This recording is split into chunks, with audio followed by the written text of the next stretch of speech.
Assalamualaikum warahmatullahi wabarakatuh. Selamat pagi anak-anak. Bagaimana? Sehat semuanya? Alhamdulillah, mudah-mudahan kita selalu diberi kesehatan oleh Allah Subhanahu wa taala. Hari ini mari kita bahas tentang jurnal umum dalam perusahaan jasa, di mana kita kemarin sudah menyelesaikan atau sudah membahas tentang persamaan dasar akuntansi. Sekarang kita akan membahas tentang jurnal umum. Apa itu jurnal umum? Jurnal umum adalah jurnal merupakan buku yang pertama dalam kegiatan pencatatan semua transaksi maupun kejadian secara kronologis yang menunjukkan akun perkiraan apa yang harus didebit dan dikreditkan beserta keterangannya yang berkaitan dengan transaksi maupun kejadian tersebut. Jadi pengertiannya adalah kita akan mencatat semua transaksi apa yang terjadi dalam keseharian. Nah, dalam akuntansi ini adalah yang harus kita catat itu setiap saat, setiap kejadian, setiap transaksi tidak boleh terlewat. Itu dalam jurnal umum. Kemudian kita lihat sekarang apa itu fungsi daripada jurnal tersebut. Antaranya adalah fungsi mencatat.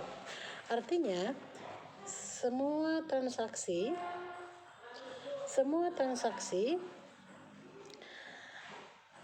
harus dicatat dalam buku jurnal, jangan sampai ada yang ketinggalan. Yang kedua, fungsi historis. Jurnal mencatat setiap transaksi keuangan perusahaan secara kronologis atau berurutan waktu, mulai transaksi kejadian pertama hingga terakhir. Kemudian berikutnya, fungsi analisis. Fungsi analisis adalah merupakan pencatatan hasil analisa atau transaksi keuangan perusahaan. Yang keempat, fungsi instruktif.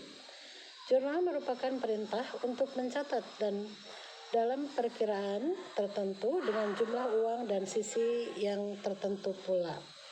Yang kelima, fungsi informasi.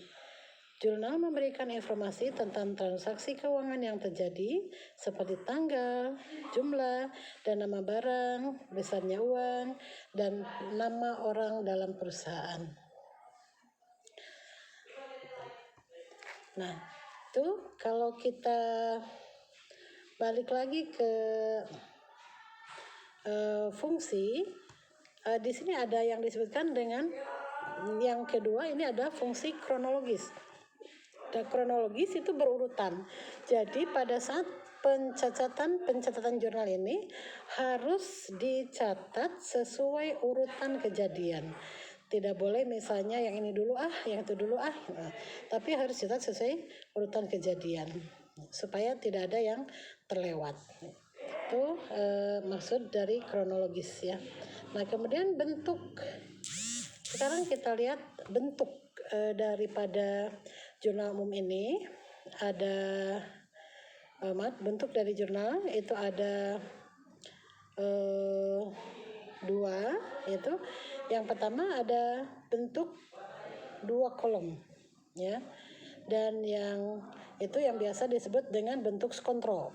Kemudian yang keduanya adalah bentuk 4 kolom yang biasa disebut dengan bentuk stafel. Itu yang ini kan padumnya bentuk jurnal dipakai dalam bentuk 2 kolom yaitu kontrol.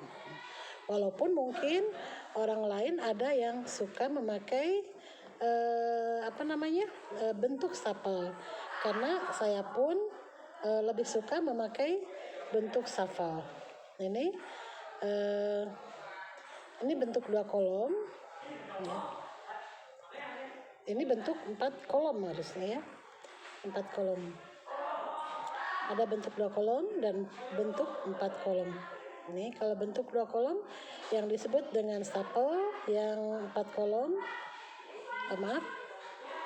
yang bentuk 2 kolom itu biasanya kontrol. Kemudian yang keduanya adalah bentuk stafel. Nah, bentuk stafel ini bentuk saldo, yang dimana menurut saya ini adalah lebih mudah melihat saldo setiap saat. Jadi setiap kejadian, kalau dalam bentuk 4 kolom ini, setiap kejadian kita akan melihat jumlah saldo setiap saat. Dalam ini kelebihan daripada bentuk jurnal 4 kolom ya. Berikutnya kita lihat contoh ya. Kita lihat contoh. Januari 2004, Tuan Arkarna menyetor uang tunai ke perusahaan 10 juta sebagai modal untuk memulai usahanya. Transaksi tersebut dapat dianalisa sebagai berikut. Harta berupa kas bertambah, dicatat di sebelah debit sebesar 10 juta. Kemudian modal Arkarna bertambah, dicatat di sebelah kredit sebesar 10 juta. Hasil analisa tersebut dicatat dalam jurnal sebagai berikut, yaitu kas itu di debit 10 juta dan modal di sebelah kredit 10 juta. Maka bisa kamu lihat di sini cara pencatatan jurnal untuk yang akun sebelah debit, maka dituliskan di sisi sebelah kiri. Kemudian yang di sebelah kredit itu harus menjorok ke dalam ya, kira-kira 5 atau 10 huruf dari pinggir sebelah kiri. Itu dalam supaya apa? Supaya pada saat kita membaca jurnal tersebut, kita akan langsung melihat mana yang di debit, mana yang di kredit ya. Itu yang salah satu contoh daripada jurnal tersebut ya. Berikutnya, dari contoh tersebut, langkah-langkah yang dilakukan untuk mencatat jurnal adalah sebagai berikut. Pertama, setiap halaman jurnal diberi nomor urut halaman. Yang kedua, tahun terjadinya transaksi dicantumkan pada garis teratas pada kolom tanggal. Yang ketiga, bulan dicantumkan pada lajur pertama pada kolom tanggal. Yang keempat, tanggal dicantumkan pada lajur kedua pada kolom tanggal. 5. Nama akun yang didebit dicantumkan pada kolom keterangan menepi ke kiri dan jumlah uangnya dicatat pada kolom debit. Nama akun yang dikredit dicantumkan pada kolom keterangan, dicatat di bawah akun yang didebit tetapi penulisannya agak sedikit menjorok ke kanan, dan jumlah uangnya dicatat pada kolom kredit. Nah, penjelasan singkat dari transaksi di atas di bawah setiap jurnal. Boleh juga penjelasan ini dihilangkan. Kemudian ada referensi, diisi nomor akun yang bersangkutan untuk jurnal tersebut. Itu barangkali untuk tentang jurnal umum. Nah, adik-adik atau anak-anakku sekalian, jika kalian masih belum ngerti, silakan bisa ditanyakan. Tayangan hari ini cukup sekian.